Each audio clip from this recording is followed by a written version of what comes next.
अस्सलाम वालेकुम रहमतुल्लाहि वबरकातुहू। खैरियत से हैं बच्चों? उम्मीद करती हूँ आप सब खैरियत से होंगे। जैसा कि हमने अपने पहले वीडियो में पढ़ा था और मैंने बताया था कि पहले वाले वीडियो में उर्दू के सिलेबस को जाने थे हम लोग की 10th क्लास में किताब से 2 किताब है जैसे रोशनी और दरख्शा, उनसे एग्जाम में किस तरह से सिलेबस पूछे जाते हैं और उसमें कितने सारे सिलेबस को पढ़ना था। और मैंने उसी वीडियो में ये भी जिक्र किया था कि हम कवायद के सिलेबस को आने वाले अपने वीडियो में जानेंगे और वो वीडियो आज की वीडियो है जिसमें हम आज कवायद की चर्चा करेंगे, यानी कि कवायद के बारे में जिक्र करेंगे कि 10वीं क्लास के लिए कवायद में कितने सिलेबस को पढ़ना है। तो जैसा कि आप यहाँ देख सकते हैं कि मैंने यहाँ पे कुछ लफ्जों का जिक्र किया है और कुछ सिलेबस का जिक्र किया है। कवायद, सबसे पहले तो हम जानेंगे कि ग्रामर को उर्दू में हम कवायद कहते हैं, यानी कि व्याकरण। हिंदी में हम व्याकरण के नाम से जानते हैं, इंग्लिश में ग्रामर, और उसी को हम उर्दू में कवायद के नाम से जानते हैं, यानी उर्दू कवायद। और जैसे कि हिंदी और इंग्लिश लिटरेचर के लिए ग्रामर को पढ़ना बहुत जरूरी होता है, उसी तरह से उर्दू के लिए भी कवायद का पढ़ना बहुत जरूरी है। अब हम वीडियो के आगे बढ़ते हुए देखते हैं कि कवायद में किस तरह के सिलेबस होते हैं। तो सबसे पहले हम कवायद के बारे में जानते हैं कि कवायद क्या है और फिर उनकी किस्मों को जानते हैं। यानी कि जिस तरह से हम लोग हिंदी में जानते हैं कि जिस लफ्ज से, यानी कि वह रूप है कवायद, उस जबान को कहते हैं जिससे हमें सही सही बोलना, पढ़ना, लिखना वगैरह आता है, उसे हम कवायद कहते हैं। इसकी किस्में होती हैं 5, ठीक है। हिज्जा, सर्फ, नहू, अरूज, औकाफ, बलागत, ऐसे करके होते हैं इनकी किस्में, जिसको हम जब अलग अलग करके पढ़ाएंगे तो आने वाले जो हमारे वीडियो होंगे उसमें इसके बहुत ही तफसील से जिक्र करेंगे। आज हम सिर्फ सिलेबस को जानेंगे। तो पहला होगा कि कवायद क्या है और उसकी कितने किस्में हैं। उसके बाद हम हुर्फ और उसके किस्मों के जिक्र करेंगे, यानी हुर्फ बोलने का मतलब लेटर, अलिफ, बा, पा, ता, इसके बारे में और उसकी कितनी किस्में होती है उसको जानेंगे। फिर उसके बाद नेक्स्ट जो हमारा आता है वो होता है लफ्ज, जिसे हम अंग्रेजी में वर्ड्स के नाम से जानते हैं। तो लफ्ज और उसकी किस्मों की भी जिक्र हम करते हैं 10th में। ये उर्दू के एग्जाम के लिए ये सारे इंपॉर्टेंट सिलेबस है। लफ्ज के बाद जुमला आता है, जिसमें जुमला और उसकी किस्में पढ़ते हैं, और इसको जब डीपली पढ़ते हैं तो जुमला के टुकड़ों के भी बारे में हमें पढ़ना होता है। उसके बाद फिर हम पढ़ते हैं कलमा और उसकी किस्में, इस्म और उसकी किस्में। इस्म का मतलब हुआ नाउन। नाउन जिस तरह से हम लोग इंग्लिश में पढ़ते हैं, मॉडर्न नाउन में, मॉडर्न क्लासिफिकेशन से नाउन को 3 तरीके से बांटा गया है, या फिर पुराने जो ओल्ड क्लासिफिकेशन है उसमें 5 तरीके से, उसी तरह इस्म को भी, यानी कि उर्दू में भी जो नाउन है उसको बहुत तरीके से पढ़ना है, जैसे बनावट के एतबार से, मानी के एतबार से, जिनसियत के लिहाज से, बहुत तरीके से हमको इस्म को पढ़ना है। और वो सारे इस्म से आपके एग्जाम में मारूजी सवाल में क्वेश्चन को टच किया जाता है। तो फिर हम इस्म को भी काफी डिटेल पढ़ते हैं 10th के क्लास के लिए। फिर आता है हमारा जमीर। जमीर का मतलब हुआ प्रोनाउन। प्रोनाउन मतलब सर्वनाम, जिसे हम हिंदी में कहते हैं, उसको भी हमको एग्जाम के लिए पढ़ना होता है 10th में। उसके बाद फिर आता है सिफत। सिफत को हम इंग्लिश में बोलते हैं एडजेक्टिव। फिर आता है फेल। फेल को हम इंग्लिश में बोलते हैं वर्ब। तो फेल को भी बहुत तरीके से पढ़ना होता है। इसके अलावे अगर कुछ और भी चीजें हैं जिसे हम पढ़ते हैं उर्दू में ग्रामर के लिए, तो वो है हमारे मुतजाद अल्फाज, मुतरादिफ अल्फाज, ठीक है।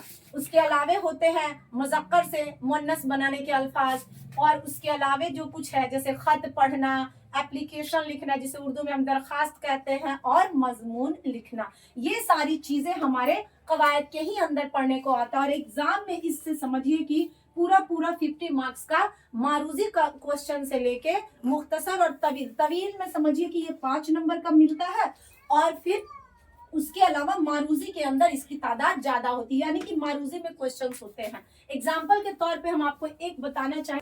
हाँ, तो जैसे कि हम बताएं कि एक एग्जाम्पल्स देखते हैं, तो एग्जाम्पल्स में है कि माना कि हुर्फ का एक एग्जाम्पल ले लेते हैं, हुर्फ और हुर्फ की किस्मों का एग्जाम्पल लेते हैं। तो हुर्फ में है कि जेल में मुरक्कब हरूफ की पहचान करें। जैसे हुर्फ 2 तरह के होते हैं, मुफरद हरूफ, मुरक्कब हरूफ।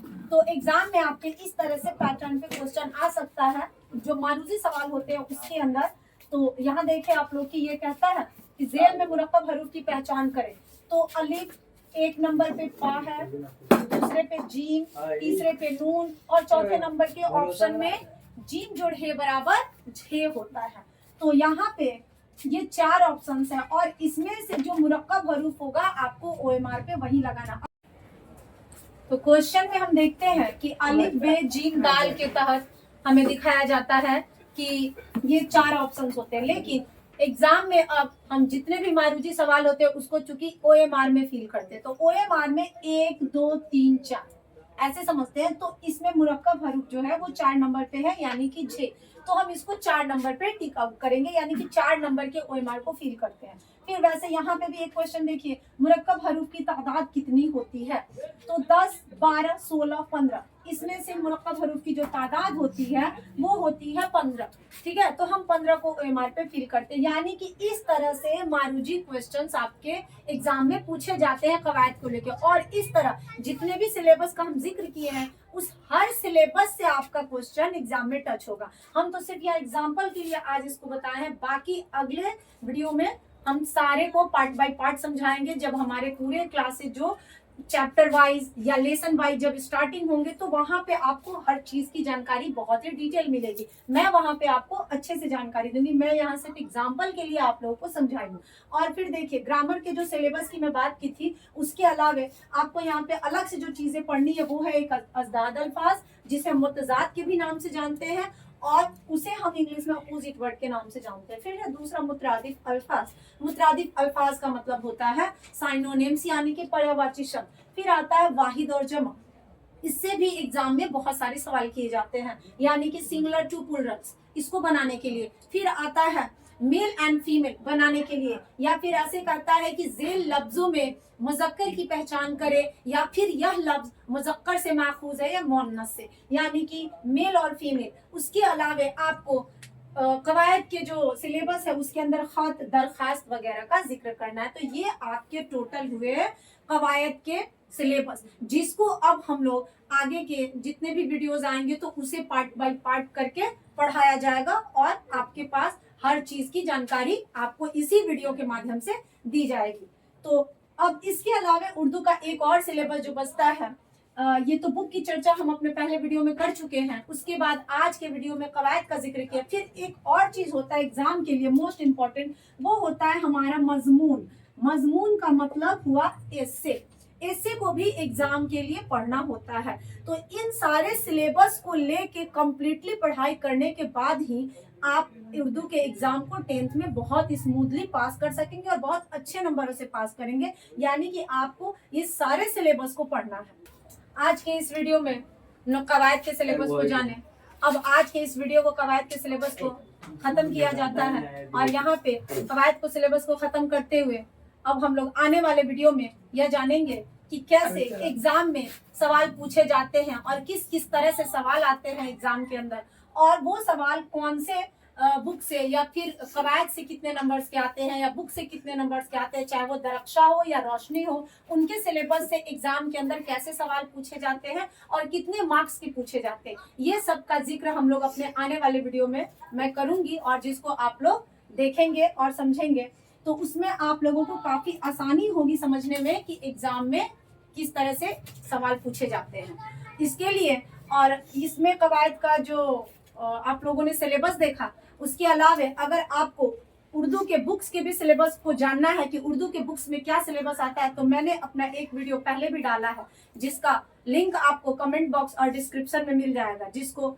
देखकर आपको बुक्स के भी सिलेबस की जानकारी बहुत ही आसानी से हो जाएगी और आपको बहुत ज्यादा सहूलत होगा 10th के सिलेबस को पूरा डीपली पढ़ने में। तो इसलिए आप कमेंट बॉक्स और डिस्क्रिप्शन में जाके मेरे पुराने वीडियो के लिंक को जरूर देखें। ठीक है, आज के वीडियो में बस इतना ही। मैं आने वाले वीडियो में आपसे एग्जाम से रिलेटेड क्वेश्चन करूंगी और साथ ही साथ एक और इम्पोर्टेंट बात बताना चाहती हूँ कि मेरे पास यहाँ पे 12th के भी ऑफलाइन क्लासेस चालू है यानी कि चलते हैं और आने वाले दिनों में क्रैश कोर्स 12th और 10th के दोनों शुरू हो जाएंगे, जिसको मैं ऑनलाइन के भी माध्यम से पढ़ाना चाहती हूँ। और अगर आप लोगों को 12th का भी सिलेबस जानना है ऑनलाइन में तो बने रहिए मेरे चैनल के साथ। मैं आने वाले वीडियोस में 12th के भी सिलेबस का जिक्र करती हूँ। अस्सलाम वालेकुम व रहमतुल्लाहि व बरकातुहू।